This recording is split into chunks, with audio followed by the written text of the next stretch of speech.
नमस्कार मंडळी, आज आपल्या व्हिडिओची सुरुवात प्रसादाने झालेली आहे आणि हा प्रसाद आहे वाटेगाव तालुका वळवा जिल्हा सांगली येथील बाळूमामा मंदिरातील.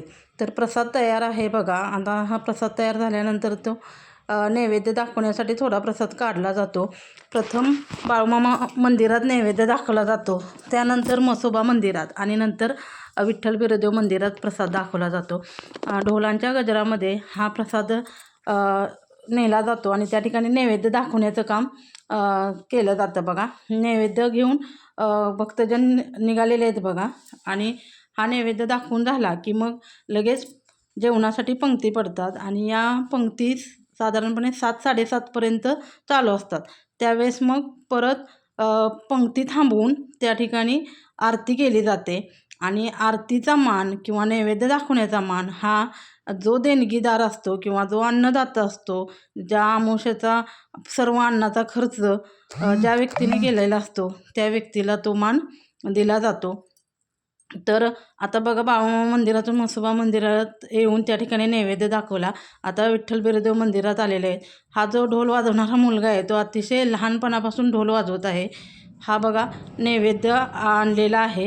या नैवेद्यामध्ये शिरा, भात आणि आमटी असा तो नैवेद्य असतो.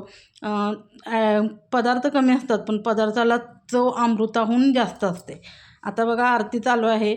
बाळूमामाची आरती सुरू आहे आणि किती लोक आलेले आहेत बघा या ठिकाणी. तुम्ही बघू शकता आरतीसाठी. ह्याच्या आधी एवढीच लोक जेवून गेलेले असतात, प्रसाद घेऊन गेलेले असतात आणि याच्यानंतरही एवढीच लोक येतात. एवढी तुफान गर्दी असते. दरवेळेस दर अमावस्याला 1,500 ते 2,000 लोक या ठिकाणी दर्शन घेण्यासाठी, प्रसादाचा लाभ घेण्यासाठी येत असतात. बाळूमामाचं मंदिर बघा तुम्ही. बाळूमामाचं मंदिर छोटं आहे पण त्याचं लौकिक खूप आहे. महिला वर्ग पण बघा, थंडीचे दिवस आहेत तरीसुद्धा प्रचंड लोक या ठिकाणी आलेले आहेत. जिथं जागा मिळेल त्या ठिकाणी लोक उभं आहेत. बाळूमामाची आरती झाल्यानंतर बाळूमामाच्या नावाचा गजर चालू आहे बघा. बाळूमामाच्या नावाने चांग भलं असा हा गजर हात वर करून केला जातो. आता बाळूमामाची आरती झाल्यानंतर धुपारती घेऊन मंदिराला वेढा मारला जातो आणि तिथून पुढे मग ढोल वाजवत वाजवत म्हसोबा मंदिरात जाऊन त्या ठिकाणी नैवेद्य दाखवला जातो. तिथून पुढे मग विठ्ठल बिरदेव मंदिरात नैवेद्य दाखवला जातो. तर हा जो प्रसाद किंवा नैवेद्य आहे तो गेली अनेक वर्षापासून या ठिकाणी राबवला जातो. आणि हे जे मंदिर आहे ते वाटेगावच्या माळरानावरती आहे. अहिल्यानगर या ठिकाणी ते मंदिर आहे. त्या ठिकाणचे धनगर बांधव असतील किंवा इतर समाजातील लोकही मोठ्या प्रमाणात या ठिकाणी सक्रिय सहभाग नोंदवत असतात. प्रत्येकजण आपापल्या वाट्याला येईल ते काम प्रामाणिकपणे करत असतो आणि लोकांची सेवा करत असतो. जी बाळूमामांनी शिकवण दिलेली आहे की मुके प्राणी असतील किंवा लोक असतील, जीवामध्येच तुम्ही देव शोधा.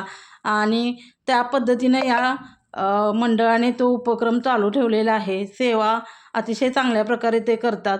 कुठे रागवणे किंवा बोलणे असले प्रकार या ठिकाणी होत नाहीत किंवा अंगात येणे, कौल लावणे हे प्रकार या ठिकाणी नसतात. येथे येणे, आपली काय दुःख असतील ते देवाला सांगणे आणि प्रसाद घेऊन जाणे एवढंच या ठिकाणी चालतं.